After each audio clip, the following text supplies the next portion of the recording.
একটা ভিডিও দিচ্ছি আপনাদের সামনে, এটা স্ট্রিং ভিডিও। দেখুন মানুষের নামে কিভাবে কুৎসা ও মিথ্যা প্রচার করা হয়। দেবু রাইজান সাইন দেবু যেখানে আমি কাজ করতাম, হ্যাঁ দেবু একদিন দেখি হঠাৎ করে যায় অংশকুমার। হ্যাঁ শুনলাম না দেবুকে আমি দেখে লাইভে এসেছি ফোন করবো। হ্যাঁ দেবু এসে বলছে ডাইরেক্ট বলছে ও।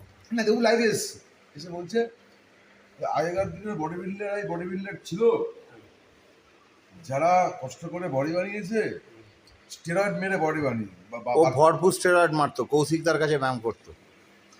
ও বাসবেড়ে সন্তান সহ ক্লাবে আগে ব্যায়াম করতো, ওখান থেকে লাত খেয়েছে, তারপর ব্যায়ামনগর ক্লাবে ও ঢুকেছিল। ওইখান থেকেও ও ছেলে ইসের জন্য ওকে তাড়া খাইছে, জুনিয়র মিস্টার ইন্ডিয়া। আমি বোমের মধ্যে করে সাউলিবেন গুলি করে লোককে দেয়, খাওয়ায়। ওর থেকেও বাজে জিনিস আপনি শুনে নিন। কলবাজার থেকে ছোলার ছাতু সাপ্লিমেন্টের ডিব্বায় ভরে বিক্রি করে শিবপুর মোড়ে মার খেয়েছে। ও অনেক আছে 2 নম্বরের কাজ, বলে লাভ নেই। 2 নম্বরের কাজ। এই ঘটনাগুলো কেউ জানে না।